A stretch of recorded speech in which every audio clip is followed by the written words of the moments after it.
In electromagnetic induction, we have got the principles, experiments, and applications. Now, let us try to explore this topic, that is electromagnetic induction. Here, we have got the topic tree. The first one is introduction, followed by Faraday and Henry's experiment, magnetic flux, Faraday's law of induction, Lenz's law, and the conservation of energy, motional electromotive force, energy considerations, eddy currents, inductance, AC generator. So we have around 10 important concepts here, including the introduction. In the introduction, we have the following. That is, what was the early belief about the electricity and magnetism? In those days, electricity is different from magnetism. So that was the misbelief, misconcept. In 19th century, Ested and Ampere, they found there are some relations between them. And based on that, moving charges produce magnetic field. This is one of the important discoveries by Ested. Then Ampere, he explored about the electric current deflects the compass, and that is also by Ested. Secondly, in converse effect, that is by Faraday and Henry, we have two important aspects. That is, moving magnets produce electric current. Electric currents induced by changing the magnetic field. So these are another two important phenomena or observations made by Faraday and Henry. So what do you understand from this? In the first one, we were discussing about the moving charges produce magnetic field. Moving charges தான் magnetic field produce பண்ணுது. Static charge பண்ணுமா? பண்ண. அடுத்தது electric current deflects compass. எதனால? அங்க magnetic field create ஆகுது. So அப்ப இன்டைரக்டா இந்த இடத்துல கொண்டு வந்துட்டாங்க. கரண்ட்டுக்கும் எலக்ட்ரிக் கரண்ட்டுக்கும் மேக்னெட்டிக் ஃபீல்டுக்கும் ஆர் மேக்னட்டிசத்துக்கும் ஏதோ ஒரு தொடர்பு இருக்கு. இன்ட்ரோடக்ஷன்ல என்ன சொன்னா? இன்ட்ரோடக்ஷன்ல வந்து பார்த்தா இனிஷியலா அவங்க அந்த ஏர்லி பிலீஃப் என்ன இருந்தது? எலக்ட்ரிசிட்டி வேற, மேக்னட்டிசம் வேற அப்படின்ற ஒரு மிஸ்கான்செப்ட் இருந்தது. அதுக்கப்புறம் தான் இந்த 19th செஞ்சுரி வாக்கில் தான் இந்த டிஸ்கவரிஸ் யார் யார் பண்ணா? ஆஸ்டட் அண்ட் ஆம்பியர். ஸோ அவங்களுடைய அப்சர்வேஷன்ஸ்ல நம்ம என்ன பார்த்தோம்? ஒரு சார்ஜ் ஸ்டாட்டிக்கா இருந்தாக்கா அப்போ எதுவும் மேக்னெட்டிக் ஃபீல்டு வராது. ஆனா அது மூவ் பண்ணுச்சுன்னாக்கா மேக்னெட்டிக் ஃபீல்ட் வரும். இது புரியுதா? இது ஒரு இம்பார்ட்டன்ட் கான்செப்ட். அதே மாதிரி அப்படியே ரிவர்ஸ் எடுத்தாங்க. அதில் தான் என்னது? எலக்ட்ரிக் கரண்ட் வந்து டிஃப்ளெக்ஸ் காம்பஸ் அப்படின்னா இட் ப்ரொடியூசஸ் மேக்னெட்டிக் ஃபீல்டுன்னு அர்த்தம். கரெக்டா? அப்போ ரெண்டும் ஒண்ணுக்குள்ள ஒண்ணு. அதாவது கரண்ட் மேக்னெட்டிக் ஃபீல்டை கிரியேட் பண்ணும். மேக்னெட்டிக் ஃபீல்டு கரண்ட்டை உற்பத்தி பண்ண முடியும். புரியுதா? அப்ப 2த்துக்கும் ஏதோ ஒரு பயங்கரமான ரிலேஷன்ஷிப் இருக்குங்கிறத இந்த எக்ஸ்பெரிமெண்ட்ல அவங்க கண்டுபிடிச்சிட்டாங்க. நெக்ஸ்ட் இந்த கான்வர்ஸ் எஃபெக்ட். அதுதான் ஃபாரடேயும் கான்வர்ஸ் எஃபெக்ட்னா என்ன? இப்ப இவங்க சொன்னதெல்லாம் ப்ரீவியஸா இதுக்கும் என்ன டிஃபரன்ஸ்? இந்த ஆஸ்டர்டுக்கும் ஆன்ஸ்டர்ட் ஆம்பியர் அந்த பேருக்கும் ஃபாரடே ஹென்ரிக்கும் உள்ள டிஃபரன்ஸ் என்ன? அவங்க அப்சர்வேஷனுக்கும் இவங்க அப்சர்வேஷனுக்கும். அவங்க என்ன சொன்னாங்க? கரண்ட் போறப்ப மேக்னெட்டிக் ஃபீல்டு கிரியேட் ஆகுது. புரியுதா? ஆனா இவங்க என்ன? மேக்னெட்டை மூவ் பண்றப்ப கரண்ட் ப்ரொடியூஸ் பண்ணுது. அததான் என்ன சொல்றோம்? Converse effect. கன்வர்ஸ் எஃபெக்ட்னா என்ன? மாத்தியோசி சொல்றாங்கல்ல. புரியுதா? ஸோ அப்ப மாத்தியோசி அப்படிங்கிறப்போ கரண்ட் மேக்னெட்டிக் ஃபீல்டை கிரியேட் பண்ண முடியும்னா அப்ப மேக்னெட்டிக் ஃபீல்டு கரண்ட் ப்ரொடியூஸ் பண்ண முடியுமா? அதுதான் அவங்க கேட்ட கேள்வி. அதுக்கான எக்ஸ்பெரிமெண்ட்ட அவங்க எஸ்டாப்ளிஷ் பண்ணி, அங்க தான் என்னது அந்த இண்டக்ஷன்ற கான்செப்ட் வந்தது. புரியுதா? அதனால தான் அது அப்போ எலக்ட்ரிக்கு, மேக்னெட்டிக் இந்த 2ம் ஒண்ணுக்குள்ள ஒண்ணு. அந்த 2 சேர்ந்து காம்ப்ளிமெண்டரியா சொல்றதுனால தான் இந்த டாபிக் பேரு எலக்ட்ரோ மேக்னெட்டிக் இண்டக்ஷன். இப்போ புரியுதா? கோழி வந்ததா? முட்டை வந்ததா? இது மாரி தான். அப்போ எலக்ட்ரிக் ஃபீல்டு மேக்னடிசத்த புரொடியூஸ் பண்ணுதா?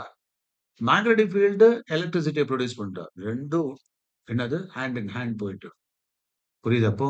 ஸோ அது எப்பப்ப எது எது பலமா இருக்கு அப்படிங்கிறத அந்த பினாமினன வச்சு தான் நம்ம சொல்றோம். அப்போ ரொம்ப ரொம்ப பாயிண்டடா நம்ம சொல்லணும்னா, அந்த ஆஸ்டட் அண்ட் ஆம்பியர் இவங்க கண்டுபிடிச்சது என்ன? கரண்ட் நோ மூவிங் கரண்ட்ன்னு தான் சொல்லணும். கரண்ட் வந்து அவங்க சொல்றது என்ன? அதானே நல்லா பாரு. அதான் மூவிங் சார்ஜ்ன்றது கரண்ட் தான். மூவிங் சார்ஜஸ் அதாவது current moving charge. Moving charges எப்படி? ஸ்டாட்டிக் சார்ஜா இருந்தா வராது. மூவிங் சார்ஜ் இல்லாட்டினா கரண்ட். புரியுதா? சோ அங்க மூவிங் சார்ஜ்ன்னு குடுத்துட்டாங்க. கரண்ட்னால அதுதானே. சார்ஜ் மூவ் ஆச்சுன்னா அதுதானே. சோ கரண்ட் எப்படி டிஃபைன் பண்றோம்? Rate of change of charge தானே. அப்ப மூவ் பண்ணா தானே. வெலாசிட்டி மாரி. இல்லையா? இப்ப வெலாசிட்டின்னு எப்ப சொல்றோம்? ஒரு பர்ட்டிகுலர் டயத்துல டிஸ்பிளேஸ்மென்ட் ஆச்சுன்னா, அது வெலாசிட்டின்னு சொல்றோம். இல்லையா? அதர்வைஸ் பொசிஷன் தானே சொல்லுவோம். சோ அந்த பொசிஷன் ஒரு பொசிஷன்லேருந்து இன்னொரு பொசிஷன் போறது தான் என்னது? டிஸ்டன்ஸ் இல்லாட்டினா டிஸ்பிளேஸ்மென்ட். அது வெக்டோரியலா போச்சுன்னா டிஸ்பிளேஸ்மென்ட். இது மீனிங் புரியுதா? சோ இந்த கேஸ்ல இந்த சார்ஜ் ஒரு இடத்துல இருந்து இன்னொரு இடத்துக்கு மூவ் ஆச்சுன்னா, அங்க என்ன ஆகுது? மேக்னெட்டிக் ஃபீல்ட் புரொடியூஸ் ஆகுது. இத கண்டுபிடிச்சது அவங்க. அடுத்தது இன்னொன்னு என்ன? Electric current டிஃப்ளக்ஸ்.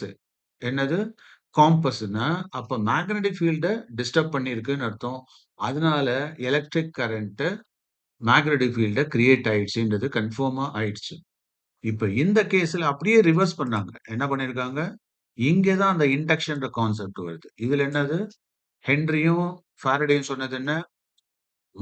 Moving magnets. அங்க மூவிங் சார்ஜஸ்ன்னு பார்த்தோம். இங்க மூவிங். அப்ப மூவிங் மேக்னெட் வெறுமனே மேக்னெட் இருந்தாக்கா? இல்ல. வெறுமனே சார்ஜஸ் இருந்தாக்கா? இல்ல. சார்ஜ் மூவ் ஆச்சுன்னா தான் அது மேக்னெட்டிக் ஃபீல்டு. அதே மாரி மேக்னெட் மூவ் ஆச்சுன்னா தான். அதனால தான் மேக்னெட்ட மூவ் பண்றோம். இப்ப புரியுதா? மேக்னெட்ட ஃபாஸ்ட்டா அப்படி சுத்துறோம். அப்படின்னா என்ன ஆகும்? மேக்னெட்டிக் ஃப்ளக்ஸ் சேஞ்ச் ஆகும். அதுதானே? அது பாட்டுக்கு சௌரியமா இருந்ததுன்னா ஒண்ணும் பிரச்சனை இல்ல. புரியுதா? அதுல மாறுதல் வர்றப்ப தான் என்ன பிரச்சனை ஆகுது அங்க? அந்த இடத்துட்ட உடனே கரண்ட் புரொடியூஸ் ஆயிடுது. அதுதான் நம்ம இன்டியூஸ்ட் இஎம்எஃப் அப்படின்னு சொல்லுவோம். இப்ப புரியுதா? சோ அப்போ moving magnet produces electric current. Electric currents induced by the changing magnetic field 2ம். ஓகே. இது நல்ல மீனிங் புரியுதுன்னு நெனைக்கிறேன். சோ இப்ப இந்த 2 அப்சர்வேஷன் முடிச்சுட்டாங்க. நெக்ஸ்ட் அப்போ ஆட்டோமேட்டிக்கா இப்போ எலக்ட்ரிசிட்டி, மேக்னடிசம் 2ம் ஒண்ணுக்குள்ள ஒண்ணு இன்டியூஸ் பண்ணிக்குது. இப்ப மீனிங் புரியுதா? அதனால தான் அது பேர் என்ன? Electro magnetic induction. I hope now this is very very clear. இப்போ பிராக்டிகல் யூட்டிலிட்டி அப்படின்னு எடுத்தா, இதுல it is not just theoretical interest. ஏன்னா இது மிகப்பெரிய அப்ளிகேஷன்ஸ் எல்லாம் குடுத்துருச்சு இந்த டாபிக். அது என்ன? Led to the modern generator and transformer. Just think பண்ணி பாருங்க. எனர்ஜிய புரொடியூஸ் பண்ண ஆரம்பிச்சிருச்சுல்ல. இதுக்கு முன்னாடி கிடையாதே. இப்ப இந்த கான்செப்ட் புரிய சயன்ஸ் வந்ததுனால தான் ஜெனரேட்டர்ன்றதே அந்த கான்செப்ட் வந்திருக்கு. இல்லையா? சோ அப்ப டிரான்ஸ்ஃபார்மர். சோ இந்த ஜெனரேட்டர், டிரான்ஸ்ஃபார்மர். டிரான்ஸ்ஃபார்மர் அப்படின்றது என்ன? இப்ப ஜெனரேட் அப்படின்னா கரண்ட்ட புரொடியூஸ் பண்ணுது. அத நம்ம புரிஞ்சுக்கிறோம். இல்லையா? அவர் இப்ப ஃபாரடே சொன்னது என்ன? ஒரு மேக்னெட்டிக் ஃபீல்ட வச்சிருந்து புரியுதா? அதுல மேக்னெட்டிக் ஃபீல்ட கிரியேட் பண்ணி, அதுல ஒரு கண்டக்டர டிஸ்டர்ப் பண்ணிக்கிட்டே இருந்தோம்னா, நீ என்ன பண்ற ஆக்சுவலா? மேக்னெட் ஃப்ளக்ஸ டிஸ்டர்ப் பண்றன்னு அர்த்தம். மீனிங் புரியுதா? ஒரு ஹார்ஸ் ஷூ மேக்னெட் எடுத்துக்கோ. இப்படி வச்சிருக்க. இதுல ஒரு கண்டக்டர வச்சு வெட்டிக்கிட்டே இருந்தேன்னு வச்சுக்கயேன். இப்ப கண்டக்டர் இல்லாத டயத்துல எப்படி போயிருக்கணும்? North to south magnetic field lines போயிருக்குமா? நீ இடையில அத வச்சு ரம்ப போட்டு அறுகுற மாரி கட கட கட கடன்னு கட் பண்ணிக்கிட்டே இருக்க. அதாவது அசைச்சுக்கிட்டே இருக்க. ட்விஸ்ட் பண்ணிக்கிட்டே இருக்க. எத வச்சு? ஒரு கண்டக்டர வச்சு. அப்படி கண்டக்டர வச்சு டிஸ்டர்ப் பண்றப்ப என்னவா ஆவுது? அங்க ஒரு டி⁵/dt வருது. மீனிங் புரியுதா? டி⁵/dt. அப்ப மேக்னெட்டிக் ஃபீல்ட் சேஞ்ச் ஆகிட்டே இருக்கா? மேக்னெட்டிக் ஃபீல்ட் சேஞ்ச் ஆனா என்ன ஆகும்னு சொல்லியிருக்கோம்? கரண்ட் ப்ரொடியூஸ் ஆயிடும். ஸோ அந்த கரண்ட் இஸ் இன்டியூஸ்ட் எது மேல? இந்த கண்டக்டர் மேல வந்துருது. இப்ப இந்த மீனிங் புரியுதா இப்போ? ஓகேவா? ரைட். ஸோ அப்ப இந்த கான்செப்ட்ட பேஸ் பண்ணி கரண்ட்ட ப்ரொடியூஸ் பண்ண ஆரம்பிச்சுட்டோம்ல. அப்போ சார் எனர்ஜி இந்த கண்டக்டரை எப்படி ரொட்டேட் பண்ணுவீங்க? இந்த கண்டக்டர்னா இந்த ஃபார்ம் ஆஃப் காயில். அத எப்படி ரொட்டேட் பண்ணுவீங்க? அத வந்து ஒரு ரொட்டேட்டரி பேடல். அப்பதான் அங்க ஏதாவது ஒரு டேம்ல போய் அந்த வாட்டர் ஃபால்ஸ வச்சு நம்ம என்ன பண்றோம்? ஹைட்ரோ ஸ்டாட்டிக்கா அது ஹைட்ரோ அ அந்த ஹைட்ரோ எனர்ஜி ஹைட்ரோனா வாட்டர். புரியுதா? அந்த வாட்டர் பேஸ்டு ஒரு ஃபோர்ஸ நம்ம என்ன பண்றோம்? இந்த ரொட்டேட்டிங் பேடலுக்கு யூஸ் பண்றோம். அப்படி சுத்துறப்போ இந்த காயிலும் சுத்த ஆரம்பிக்குதா? புரியுதா? அங்க தான் ஜெனரேட்டர். ஸோ கரண்ட் டேம்ல ப்ரொடியூஸ் பண்றோம். இப்ப மீனிங் புரியுதா? இதே இது விண்ட வச்சு நம்ம பண்றோம். அப்ப அந்த விண்ட்ல என்ன வரும்? பெரிய காத்தாடி அப்படி சுத்துறது மூலியமா, இங்க என்ன ஆகுது? அந்த கண்டக்டர, அந்த காயில நம்ம சுத்துறோம்னு அர்த்தம். எங்க? ஒரு பவர்ஃபுல் மேக்னெட்டிக் ஃபீல்ட்ல. அப்போ கரண்ட் ப்ரொடியூஸ் ஆயிடுச்சு. அப்ப விண்ட்மில் புரியுது. டேம்ல எப்படி கரண்ட் ப்ரொடியூஸ் ஆகுறது புரியுது.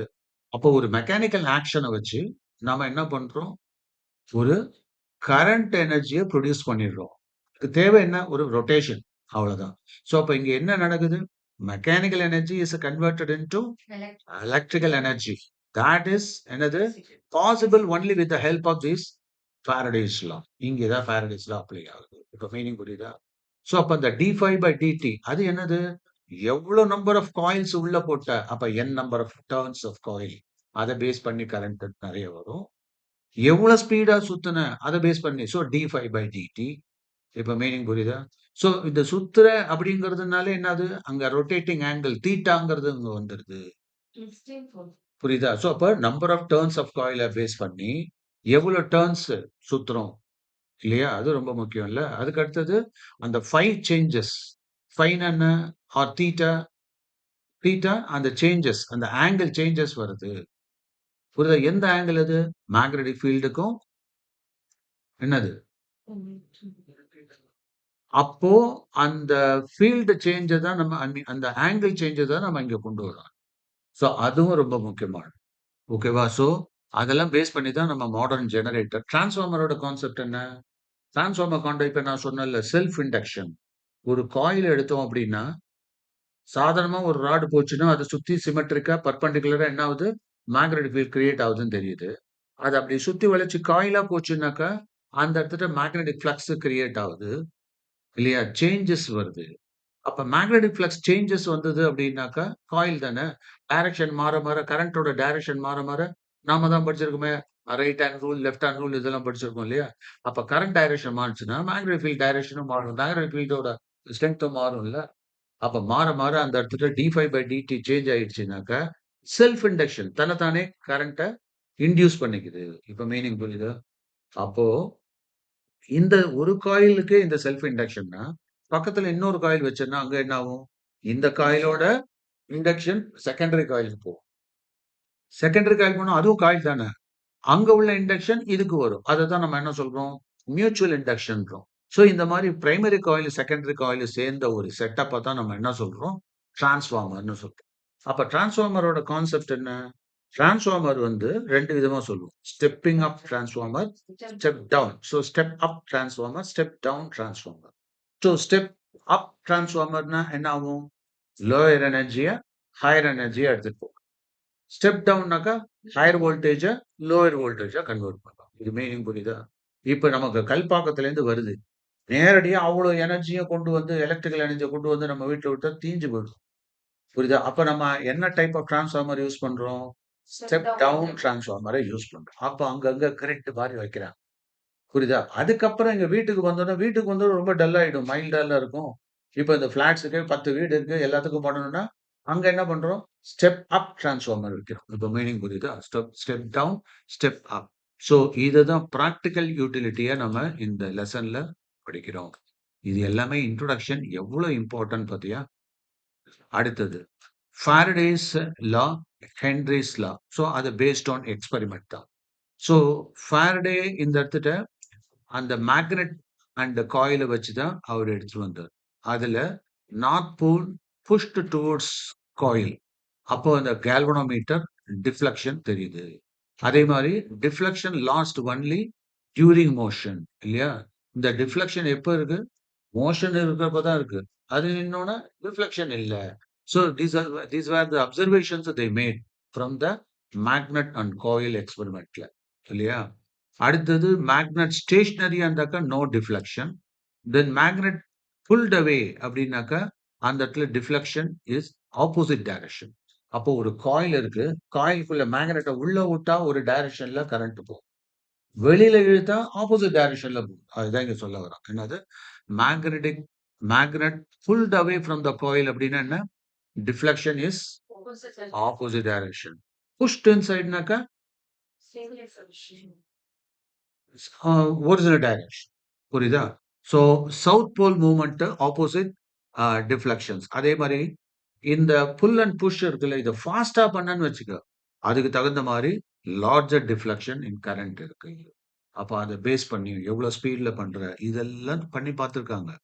And coil moved towards and away from the magnet. அதே சேம் எஃபெக்ட். ஸோ கன்க்ளூஷன் இதுல என்னது? Relative motion induces current. அப்போ மேக்னெட்ட மூவ் பண்றது மூலியமா கரண்ட் அங்க இன்டியூஸ் பண்றோம் அப்படிங்கிறது தெரிஞ்சு போச்சு. இதுதான் மேக்னெட் அண்ட் காயில். மேக்னெட்டையும் ஒரு காயிலையும், காயில் என்ன? லூப் இல்லையா? ஸோ ஒரு ராடா இருக்கிறத அப்படியே வயர சுத்தி சுத்தி ஒரு சொலிடாய்ட் டைப்ல அப்படி வைக்கிறோம். ஓகேயா? அடுத்தது எக்ஸ்பெரிமெண்டலா பார்க்கிறப்போ, இங்க 2 காயில் வச்சா என்ன ஆகும்? உடனே நம்ம முதல்ல வந்து மேக்னெட்டும், காயிலும் ஒரு கான்செப்ட். புரியுதா? இப்ப என்ன பண்றோம்? 2 காயில் வைப்போம். அப்ப அந்த 2 காயில் வந்தோனே என்ன ஆயிடுது? ஒரு காயில வந்து நம்ம எனர்ஜைஸ் பண்றோம். அதாவது பேட்டரியோட கனெக்ட் பண்றோம். இன்னொரு காயில் என்ன பண்றோம்? அததான் நம்ம அப்படியே விட்டுறோம். அதுல பேட்டரி கனெக்ட் பண்ணல. அப்ப பேட்டரி கனெக்ட் பண்ணது நம்பர் ஆஃப் டர்ன்ஸும் ஜாஸ்தியா இருக்கும். அது கம்மியா வைக்கிறோம். செகண்டரி காயில்ங்கிறோம். ஃபர்ஸ்ட் உள்ளது என்னது? பிரைமரி காயில்னு பேரு. சோ அப்ப இந்த பிரைமரி காயில், செகண்டரி காயில். இப்ப இதுல என்ன பண்றோம்? Coil 2 with battery moved towards coil 1. So coil 2ல வித் பேட்டரியோட இருக்கிறத என்ன பண்றோம்? C1 காயிலுக்கு அப்படி நவுத்துறோம். அப்படி நவுத்துனோன கால்வனோமீட்டர் டிஃப்ளெக்ஸ். அப்ப it indicates what? There is some induction. ஆக்சுவலா C1ல எந்த விதமான கரண்ட்டுமே இல்ல. நம்ம குடுக்கல. கனெக்ஷனே குடுக்கல. ஆனா C1ல ஒரு டிஃப்ளெக்ஷன் காமிக்குது. இப்ப மீனிங் புரியுதா? C1ல நம்ம ஒரு கால்வனோமீட்டர் வச்சிருக்கோம். அந்த C1ல முதல்ல எந்த டிஃப்ளெக்ஷனும் பார்க்கல. ஆனா அந்த பிரைமரி சோர்ஸ் இருக்குல்ல, அத வச்சு C2 காயில வச்சு இப்படி பக்கத்துல எடுத்துட்டு வந்தோனே, சரக் அப்படிங்குது. இதெல்லாம் எதேர்ச்சையா கண்டுபிடிச்சாங்க. அத அப்படியே ரிசர்ச்சா எழுதிட்டாங்க. அடுத்தது C2 மூவ்ட் அவேன்னா, இந்த C2 இப்படி எப்படி மேக்னெட்ட வந்து காயிலுக்குள்ள இப்படிதான் காயில் இருக்கு அப்படின்னாக்கா, இது காயில்னா, மேக்னெட்ட என்ன பண்றோம், உள்ள எடுத்துட்டு வரப்ப டக்குன்னு ரைட் சைட் டிஃப்ளெக்ஷன். வெளியில எடுக்கிறப்போ லெஃப்ட் சைட் டிஃப்ளெக்ஷன். எதுல? அந்த கால்வனோமீட்டர்ல ரீடிங் காமிக்குது இல்லையா? அதே மாரி பிரைமரி காயில பக்கத்துல எடுத்துட்டு வந்தோம். அதாவது இந்த C2வ C1 பக்கத்துல இருந்தோம்னா, C1ல என்ன பண்ணியிருக்கோம், கரண்ட் இன்டியூஸ் ஆனதுனால தான் என்ன ஆகுது, டக்குன்னு ஒரு பக்கம் அடிக்குது. அத புஷ் அவே அப்படின்னாக்கா என்ன ஆகும்? ஆப்போசிட்டா அடிக்குது. சோ அதே விதமான ஒரு எஃபெக்ட் வருது. சோ அப்ப deflection last only during motion. இது இந்த மோஷன் இருக்கிறப்ப தான் அந்த டிஃப்ளெக்ஷன். வச்சிருந்தாக்கா இல்ல. இப்ப மீனிங் புரியுதா? அப்ப இதுலேருந்து என்ன தெரியுது? ஒரு மேக்னெட் ரிலேட்டிவ் மோஷன் இருக்கிறப்ப தான் கரண்ட்ட புரொடியூஸ் பண்ணுமே ஒழிய, இன்டியூஸ் பண்ணுமே ஒழிய, அப்படியே இதெல்லாம் வராது. இப்ப மீனிங் புரியுதா? அடுத்தது C1 மூவ்ட் வித் C2. அதேதான். இப்ப C1, C2 மாத்தி வச்சாலும் அதேதான். அப்ப இந்த கன்க்ளூஷன் என்ன சொல்றோம்? Relative motion induces current. So இதுலேருந்து என்ன பண்ணோம்? Relative motion of what? The coil. 2 coils. Primary coil and that's it. ஓகேயா? சோ இதுதான் அந்த கான்செப்ட். சூப்பரா சொல்லியிருக்காங்க. அடுத்தது இதுல பாரு ஸ்டேஷனரி காயில். இப்ப என்ன பண்றோம்? ஒரு ஸ்டேஷனரி காயில வச்சிருக்கோம். ஆனா கரண்ட்ட மட்டும் வேரி பண்றோம். ஒரே காயில் தான். நல்லா கவனி. முதல்ல என்ன பண்ணோம்? இதுதான் நீனு ஒரு சாப்டர எடுத்தா, அப்படியே ஃபுல்லா அதுல உள்ள இதுதான் டாபிக் ட்ரீன்னு சொல்றோம். இது எல்லாமே அப்படியே கோர்வையா கொண்டு வந்துரணும். That is called bird's view. Entire bird's view. இந்த கழுகு பார்வைன்னு சொல்லுவாங்கல்ல, அப்படியே என்டையர் இதும் உனக்கு தெரியணும். அப்ப எந்த கான்செப்டும் ஒண்ணோட ஒண்ணு லிங்க் ஆயிருக்குன்றத நம்ம கண்டுபிடிச்சிடலாம். அதனால தான் இத மைண்ட் மேப்பிங் நம்ம சொல்றோம். எல்லாமே ஒண்ணோட ஒண்ணு லிங்க் ஆனது தான். அப்போ இந்த இடத்துட்ட ஸ்டேஷனரி காயில் வேரியிங் கரண்ட். இப்ப மறுபடியும் சொல்றேன். இதுல என்னது? Magnet coil. இதுல என்ன? 2 காயில்ஸ். இதுல என்ன? ஒரே காயில் தான். ஆனா அது மூவ்மெண்ட்டே இல்ல. நல்ல கவனி. மூவ்மெண்ட்டே இல்ல. அதனால தான் அத என்ன சொல்றோம்? Stationary coil. ஆனா கரண்ட்ட வேரி பண்ணிட்டே இருக்கும். நல்லா கவனிக்கணும். என்னது? கரண்ட்ட வேரி பண்றோம். ஸோ அப்போ ஸ்டேஷனரி காயில்ஸ். அடுத்தது கரண்ட் இஸ் வேரியிங். அப்ப இங்க கவனிச்சு பார்த்தோம்னா, இப்ப இந்த C1 கால்வனோமீட்டர்ல கனெக்ட் பண்ணியிருக்கோம். What is the role of galvanometer? To measure the current. Okay. And C2 என்ன பண்ணியிருக்கான்? பேட்டரியும் கீயும் தான் போட்டிருக்காங்க. Held stationary. இது ஸ்டேஷனரியா இருக்கு. நல்லா புரிஞ்சுக்கும். இப்போ கீய பிரஸ் பண்றோம். என்னது? கீய பிரஸ் பண்ணோம்னா, மொமெண்டரி டிஃப்ளெக்ஷன். ஒரு இன்ஸ்டன்ட்டா ஒரு டிஃப்ளெக்ஷன் வருது. But return two 0. இமிடியேட்டா 0க்கு போயிடுது. அடுத்த அப்சர்வேஷன் என்ன? இப்ப கீ ஹெல்ட் பிரஸ்ட். டிஃப்ளெக்ஷனே இல்ல. புரியுதா? அதுக்கு அடுத்தது கீ ரிலீஸ். உடனே என்ன ஆகுது? மொமெண்டரி டிஃப்ளெக்ஷன் இன் ஆப்போசிட் டைரக்ஷன். அடுத்தது அயர்ன் ராட் இன்சர்ட்டட். அதுல ஒரு அயர்ன் ராட இன்சர்ட் பண்றோம். பண்ணோம்னா டிஃப்ளெக்ஷன் இன்கிரீசஸ் டிராமாட்டிக்கலி. ஒரு அயர்ன் ராட அந்த காயில் உள்ள நுழைச்சோம்னா என்ன ஆகுது? அப்படியே டிஃப்ளெக்ஷன் வந்து டிக்ரீஸ் ஆகுது. இதுலேருந்து என்ன தெரியுது? சாரி, இன்கிரீஸ் ஆகுது. இதுல என்ன தெரியுது? Varying magnetic field induces current without relative motion. புரியுதா? அங்க ரிலேட்டிவ் மோஷன் இருக்கணும்னு அவசியமே இல்ல. ஆனா, varying magnetic field induces current. அது அப்படியே ரிவர்ஸும் பண்ணலாம். புரியுதா? ஸோ அப்போ இதுல நம்ம என்ன பண்ணியிருக்கோம்? Stationary coil, varying current and அப்படியே ரிவர்ஸும் கொண்டு வரலாம். ஓகேவா? ஸோ இப்ப இந்த 3 கான்செப்டும் இது உள்ளயே அடக்கிட்டான். இந்த மாரி இப்ப இது வெறும் நான் உள்ள டீப்பா போகல. ஆ ஏன்னா உங்களுக்கு நாளைக்கு எக்ஸாம்ன்றதுனால, இத எப்படி படிக்கலாம்? நீங்க இத அருமையா ஒரு ஃபிளாஷ் கார்ட்ல கொண்டு வந்தீங்கன்னா, சூப்பரா ஒர்க் அவுட் ஆகும். என்னதான் இதெல்லாம் எலக்ட்ரானிக்கா, டிஜிட்டலா இதெல்லாம் பண்ணாலும், கையால எழுதி வர மாரி வராது. ஆனா இத யூஸ் பண்ணிக்கலாம் நம்ம. பிரமாதமா யூஸ் பண்ணிக்கலாம். பிரசன்டேஷன்ஸ்க்கு இது நல்லா யூஸ் ஆகும். அண்ட் இந்த இடத்துட்ட மேக்னெட்டிக் ஃப்ளக்ஸ் பத்தி சொல்றாங்க. மேக்னெட்டிக் ஃப்ளக்ஸ் அப்படின்னாலே என்ன? That is similar to electric flux தான். புரியுதா? அது வந்து எப்படி மேக்னெட்டிக் ஃப்ளக்ஸ் எலக்ட்ரிக் ஃப்ளக்ஸோ அதே மாரி தான். அப்புறம் இந்த இடத்துல ஈக்குவேஷன் அதோட ஈக்குவேஷன் நம்ம நல்லா தெரிஞ்சு வச்சுக்கணும். 5B. இந்த எலக்ட்ரிக் ஃப்ளக்ஸ் என்ன சொல்லுவோம்? 5E அப்படின்னு சொல்லுவோம். இங்க 5B. அதனுடைய ஈக்குவேஷன் தெரிஞ்சுக்க. B dot A. So B vector dot A vector இங்க நம்ம தெளிவா புரிஞ்சுக்கணும். 5Bன்னா என்ன? 5 அட் Bன்னு போடணும். 5Bன்னா 5 இன்டு B இல்ல. 5 சப்ஸ்கிரிப்ட்ல B. புரியுதா? ஸோ 5 அட் Bன்னா என்ன அர்த்தம்? Magnetic flux. So magnetic flux அப்படிங்கிறது என்ன? It is the scalar product of magnetic field and area. புரியுதா? ஒரு காயிலா இருந்தா என்வலப்ட் பை த காயில் அப்படின்னு சொல்லிக்கலாம் இல்லையா? ஸோ அப்போ BA அப்ப உனக்கு B வெக்டார் டாட் A வெக்டார்னாக்கா என்ன வரும்? டாட் ப்ராடக்ட்னா BA காஸ் தீட்டா இங்கே. ஸோ அப்போ modulus of vector A B. அதான் modulus of vector B into modulus of vector A என்ன? மேக்னிட்யூட் இன்டு காஸ் தீட்டா இல்லையா? ஸோ இந்த தீட்டாங்கிறது அந்த ஆங்கிள் பிட்வீன் த என்னது? The normal and the magnetic field. Not normal. எந்த இடத்துல அந்த பாயிண்ட் ஆஃப் இது இருக்கோ அங்க. அடுத்தது ஸோ இதே மாரி ஈக்குவேஷன்ஸ் தென் வெபர் அதோட யூனிட் பார்த்துக்கோ. ஸ்கேலார் குவான்டிட்டி இதெல்லாம் பார்த்துக்கிறோம். அடுத்தது இங்க Faraday's law of magnetic I mean law of induction. இதுல அத்தனை பாயிண்ட் ரொம்ப முக்கியமானது. நான் ஏற்கனவே சொன்ன மாரி இந்த number of turns of coil வந்து ரொம்ப இம்பார்ட்டன்ட். ஸோ உனக்கு ஈக்குவேஷன் இருந்தாலே இதெல்லாம் எல்லாமே ரொம்ப யூஸ்ஃபுல்லா இருக்கும். அதே மாரி இந்த லென்ஸ் கரெக்ஷன். லென்ஸ் கரெக்ஷன் அப்படிங்கிறது இந்த Lenz law statement polarity of the induced opposites நீ கேட்டில ஏன் நெகட்டிவ் சைன் வருது? அதுதான். தட் இஸ் கால்ட் லென்ஸ் கரெக்ஷன்னு நோட் பண்ணிக்கோ. ஸோ லென்ஸ் கரெக்ஷன்னாலே அந்த நெகட்டிவ தான் அவங்க இன்க்ளூட் பண்ணி சொல்றாங்க. அதனால தான் நெகட்டிவ் சைன் வந்து Faraday's law represent this. So Faraday's லால ஒரிஜினலா நெகட்டிவ் சைன் இல்ல. யார் இது கொண்டு வந்தது? லென்ஸ். அதனால தான் அது பேர் என்ன? Lenz correction. ஏன்? Because that induced EMF it acts in such a way it tries to oppose the change in magnetic flux. இப்ப புரியுதா? ஸோ அந்த அப்போசிஷன தான் அது ரெப்ரசன்ட் பண்ணுது. அதுக்கப்புறம் இந்த எக்ஸ்பெரிமென்ட் அதுக்கான இதெல்லாம் பார்த்துக்கோ. கன்சிஸ்டன்சி, கன்சர்வேஷன் ஆஃப் எனர்ஜி இதெல்லாம். தென் இந்த டாபிக்ல என்ன சொல்றோம்னா, motion of electromotive force. So electromotive ஃபோர்ஸ்னால வரக்கூடிய மோஷன்ஸ் என்ன? அதுதான் இந்த ரோட் எக்ஸ்பெரிமெண்ட்லாம் பண்ணுவாங்க. ஆ அதுக்கப்புறம் தென் இங்க எனர்ஜி கன்சிடரேஷன். ஸோ இது அத்தனை பாயிண்ட்டுமே ரொம்ப முக்கியம். ஒரு கரண்ட் இருக்குன்னாக்கா, அதுல இந்த ஜூல் ஹீட்டிங் எப்படி வருது அப்படிங்கிறதெல்லாம் பார்க்குறோம். ஸோ இந்த டீட்டெயிலும் உங்களுக்கு ரொம்ப முக்கியமானது. கோ த்ரூ பண்ணிக்கோங்க. அதுக்கப்புறம் தட் இஸ் எட்டி கரண்ட். இந்த எட்டி கரண்ட்ட நீங்க டெக்ஸ்ட் புக்க கையில வச்சுக்கோங்க. படிக்கிறப்ப இத வச்சுக்கிட்டு அழகா பண்ணலாம். நான் தான் இத ஒரு வீடியோவா ரன் பண்ணிட்டு இருக்கேன். நான் இன்னும் டீட்டெயில் போல. பட் எந்தெந்த டாபிக்ல எது எது கனெக்ட் ஆயிருக்கு அப்படிங்கிறது தான் நான் கொண்டு வரேன் இங்க. அடுத்தது இண்டக்டன்ஸ் அப்படிங்கிறத பத்தி மட்டுமே இப்ப இத்தன பாயிண்ட் இருக்கு. புரியுதா? ஸோ இந்த மாரி ஞாபகம் வச்சுட்டீங்கன்னா ரொம்ப ஈஸியா இருக்கும் உங்களுக்கு.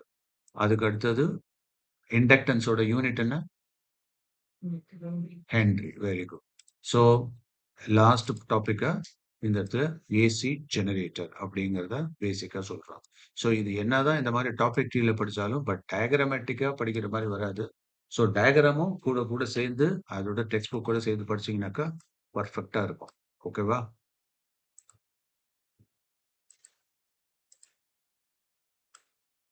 இது வந்து வொர்க்கிங் பிரின்சிபல்.